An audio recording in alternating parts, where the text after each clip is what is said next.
My sister-in-law has been making comments about how edgy I am and that I'm a disgrace that must have skeletons in my closet because of it, so my boyfriend surprised her and revealed the skeleton in our closet, and she slapped me. How do I put this?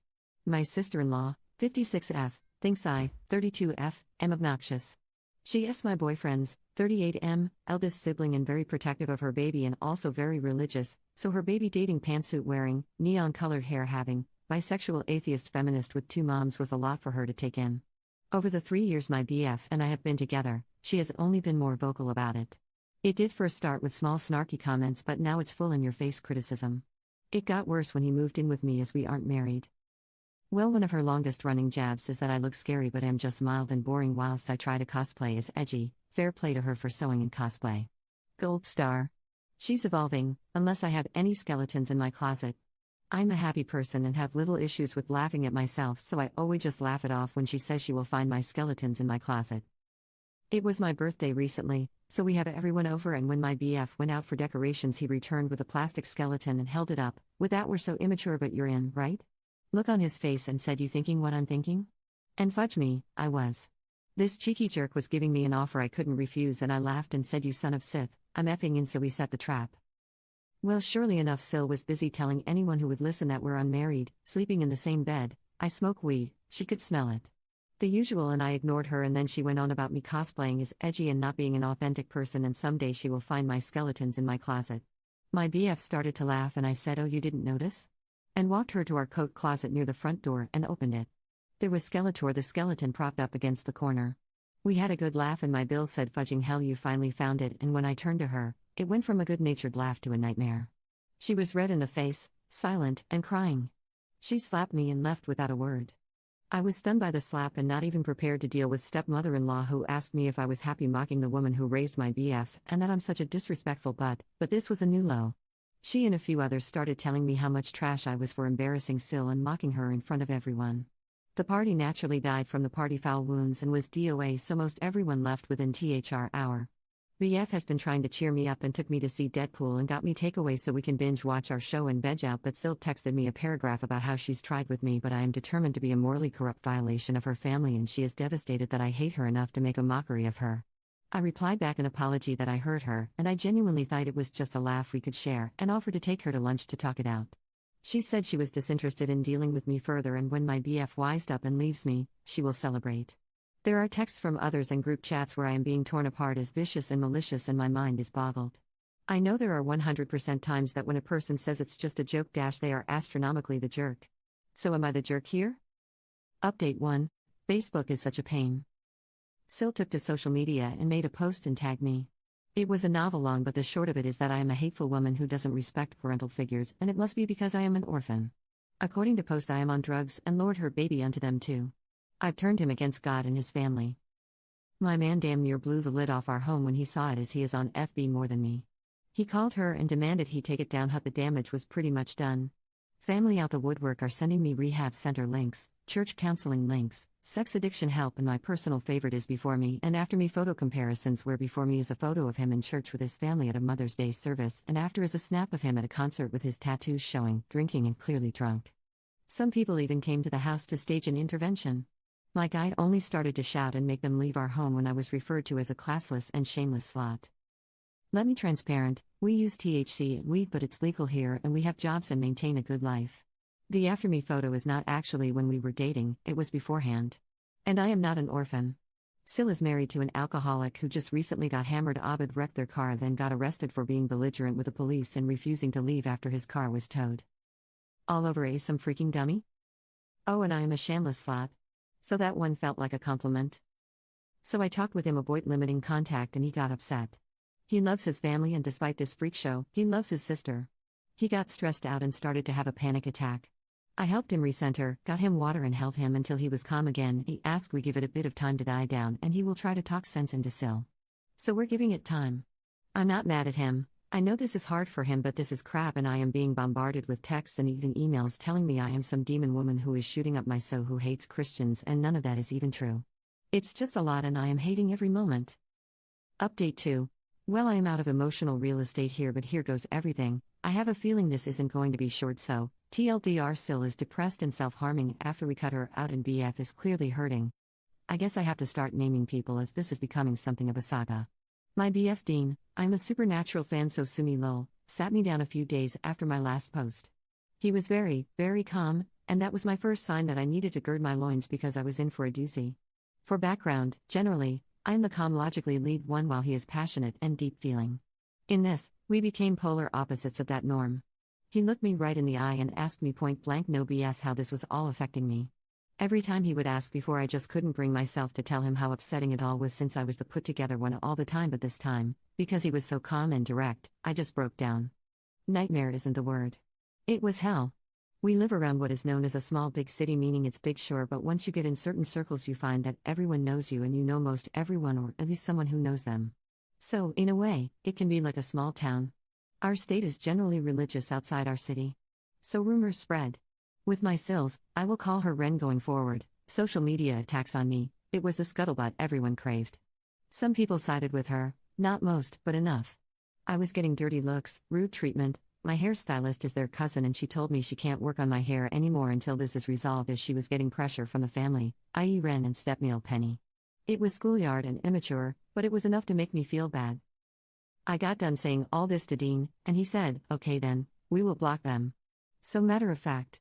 I knew it costs a hard thing to decide on for him, as he loves the life out of his family and they are Hiu world, so I pushed back at the idea, saying as much and that I could never stand in the way of him and his whole family. I started to cry harder, and he had to sit me down and get me some wine and water and blanket burrito, ed me and hugged me until I could talk again. I said I couldn't live with myself knowing I made him choose me over his family, and he said I hadn't made him, they did. We then started talking logistics because he wasn't budging. I was sad the whole time, because I am usually tough and have a don't give a bad attitude, but he is so close to them and I am not overly close with most of my own family. I hated taking something so rare and beautiful away from him, my fault or no. We cut them off. Blocked almost everyone after sending a text what was happening and why. And worse, it was Ren's birthday party the next day. I took my guy to a festival happening in the city so he wouldn't have to think about it, and we were out until 2 or 3 the next morning. When we got home, our neighbor said we had a lot of people coming to knock on our door. 1 or 2 at a time. And a couple then asked our neighbors if we were home. Later, when I was making lunch, the police came by for a wellness check. They said his mother is concerned about him. Him. Not me. Just him. Dean said coldly that his mother is dead, and if his father's wife sent them, he wanted it on record that they were not in touch and he wanted no contact. Penny was at our door by dinner. Some of this was before I got into the room because I was cooking, but Dean told me he heard a knock and thought it was the neighbors and opened without looking. Ren was standing there, eyes red as if she had been crying. She asked to come in and he said no, so she started to cry, loudly, and I heard it and came to see what the fuss was. She had fallen into him sobbing and wailing, asking what she did that was so wrong that he's treating her like this. That he's her baby, and she loves him, but he is so cold and mean to her now and all that BS. I was angry, but I saw his face, he was tearing up and pushed her away, asking her to leave. That's when she saw me. She was sobbing an apology like, I am so sorry if I ever made you feel like you're not family. You won. Please don't take my baby from us. She went on to say if this is about their religion then they won't pray around me and stuff like that, and when she finally stopped rambling I said it was not about their religion. I am atheist, sure, that's my choice. But I don't mind people having faith in something. I actually somewhat envy people who do, as I just don't and probably can't. I told her it was about my treatment from her and others in the family. That I was cast as the villain for almost 3 years and I was prepared to grin and bear our whole natural lives, but then she gets nastier with me with a gossip mill, and above all that, she put hands on me. She had the absolute gumption, gal, to slap me, and the family collectively decided to let that slide. I won't tolerate physical abuse. I had an abusive ex. I won't be accepting that. Ever. Honestly, that was the singular thing that made me realize 2 things: she will never respect or care about me, and more, that I can never respect her ever from that moment on. It all just flooded out me. I never yelled. I was just firm and direct about it. This is what happened. This is the hurt you did, and here are the consequences. She practically collapsed in our home wailing by the time I finished, and she would interject, okay, you hate me, I get it, or I'm sorry. I'm so sorry, and things like that. I asked Dean to get her water, and he did. When he returned and handed her the glass, he said she should drink something, and she shook her head and said that she couldn't. We asked her if she hurt herself getting to the ground, and she just got really calm and wiped her eyes and had this weird frown, tears still streaming down. She told us that she came to apologize, and she apologized, but we've been clear we don't want anything to do with her or the family, and that breaks her heart. She can't eat or drink anymore because life is not worth living knowing Dean hates her. Dean shook his head but said nothing other than don't mistreat yourself like that. That's not fair. Then she just walked through the door and said that I won, he's mine, and to please take care of him for her. The moment the door closed, Dean started to cry. I tried to comfort him, but he pulled away.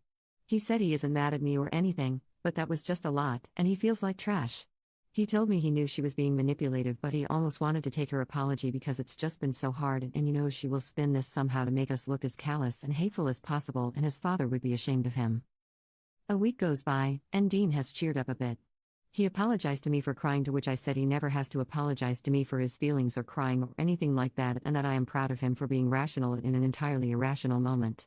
He is making friends and picking up hobbies where family events would be like instead of Mass and Sunday dinner. He goes to shoot hoops with a community group, he signed up for a patch on the community garden, and he's been taking the time he would usually take to hang out with Penny and help around the house to volunteer at the animal shelter down the way from our home. He came home this past Monday in a bad mood. He was honest that he was upset and would be bad company, so he needed space, so I obliged and went out with a friend. When I came home, he asked me to sit down and said he logged into social media, and a friend messaged him a post that Penny made about Ren asking for prayers.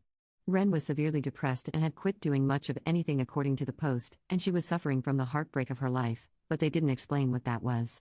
This friend of Dean's comment if there's anything we can all do, and Penny replied pray and nothing more. Yesterday rolls around and Bill Teddy calls, he's not blocked or cut off because he's been having our backs, to tell us Ren is in the hospital as she tried to take all of her meds at once. She's been asking for Dean. I told him that she's in the hospital, and he can go to her if she wants, and I even will go with him or not depending on what he tells me he needed, but he refused to go. He's been blue ever since, and I'm worried. Ren is practically a mother to him, so I know it's hard. I feel like trash because this is really all because I agreed to some stupid joke to fire back at hers.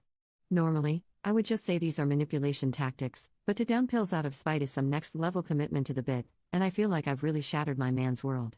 I don't know if I need to give him time, or sit him down right now, or up our therapy, or take him on a vacation or what. He's my person. I hurt when he hurts. And we're hurting right now. Sorry this went so long, I guess I had more to say than I thought. Commenter 1. Does anyone else think she might be Dean's bio mom? There is an 18-year age gap between them. Commenter 2. Possible. I was 13 when I learned in an argument my sister was my mother and mom was my grandmother. Fudged me up for 20 years. Update 2. We've endured a lot from his family at this point. From them calling into my job to complain about me, to the police coming by because I am abusing him. I won't make this another War and Peace manuscript by typing all that happened out, but it's been a lot. Dean got a job elsewhere in the state. It's been a roller coaster for him. We talked it out and he accepted.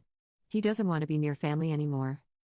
Well, that Medusa of a woman found out and Teddy told us she's throwing a fit. So I just knew she would come around soon.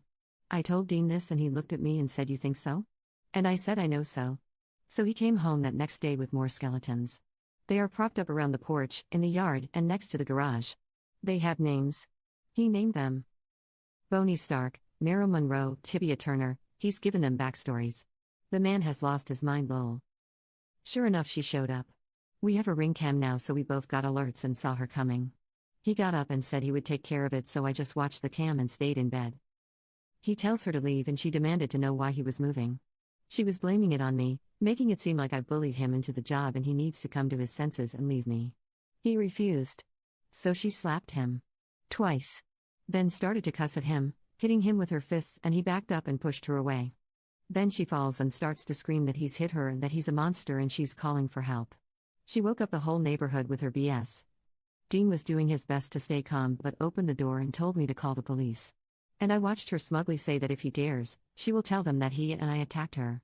And shows him her arm, and says she had the injuries, and no one will believe him. He just stared at her and went inside. She went nuts and threw Boney Stark into the rosebushes.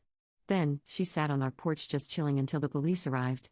She threw on the waterworks the moment the cop car pulled in. She actually had gotten out of the chair meant for Boney, lay down on the stairs and started to cry. Police sorted this pretty quickly because as Oscar-worthy of a performance she gave, we had footage. It was my turn to be smug. I cast it on our large TV for all to see. She cussed me out saying I was a batch and a loser, a harpy who charmed her baby and lunged for me. Dean got in the way and told her to get the F out of our house and that she's disgusting and manipulative. He then said, "I'm not your baby. And you know what? Thank you.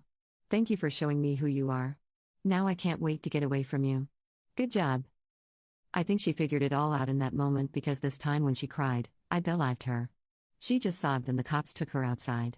We had her legally removed and put in a request for a restraining order.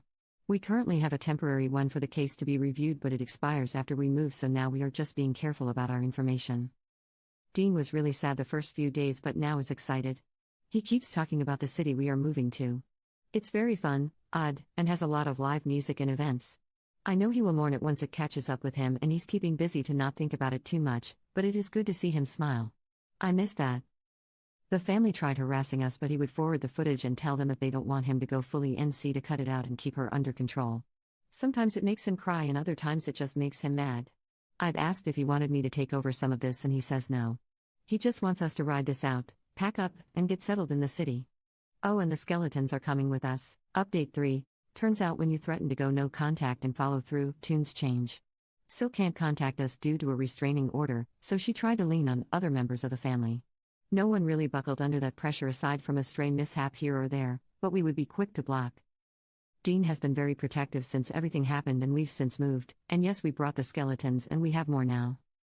It was fine all until Smeel contacted me directly asking me not to talk to Dean yet, but she is worried this has gone on too long. Sil had thought herself pregnant back in July, but it turned out not to be the case. But since then she has been insistent she is having a baby with Smeel and some other members of the family. Dean and I were not aware of this.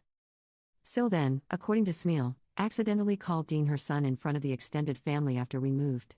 This has put it in her head that this might be possible. I don't know quite what to do. I haven't told Dean about this yet because it's ridiculous and sounds too much like a soap opera or something. And he's finally in a good place and staying no contact. We are closer to my family, not related but the closest I've got to family really, and we've had a full social calendar since we've moved. I told a friend about this and she says I have to talk to Dean about this so he's not blindsided later, and I would normally agree, but I hate that this woman has been on our minds so much of the time all the time and don't want her to continue to ruin what we have. I'm going myself the weekend to figure out if I will tell him or not. In the meantime, I got him a new skeleton named Manfred from his favorite video game, hopefully to keep things light. Update 4. So Dean and I have moved. I started a new job here and Dean's been thriving in his. Since my last post it's been pretty quiet. I told Dean about the weird slip-up his sister said calling him her son. He didn't really react at all at first. About a month later, as we are moving, he packs our files and important documents and he went through them. He asked me if I thought it was possible and I just said I didn't really know. We made the conclusion over time that it could be true and it could simply not be true. By either way, the woman he calls his mother remains just that and he keeps her memory. Whatever his sister is biologically doesn't matter. He's cut off most of his family, and we've started to build a life here in our new city. Teddy visits sometimes, but it's mostly just me and Dean. We recently got engaged after we adopted a dog and he joked that now that we have a child, I should make an honest man out of him. It's a lot happening, but after we had our fun with skeletons at our new place, we literally dressed them for every odd holiday or legit holiday, doesn't matter to us, and added some wolf name tags and costumes. It's safe to say this is just tradition now. Last month, Teddy told us that Dean's sister punched their stepmother in the face. We don't know why, but we do know charges are being pressed. I guess it's good we got away when we did. So I guess this is my last update. Thanks for letting me vent about this insanity. Send me any ideas you have for skeleton names. We have more in the basement but don't have names for them.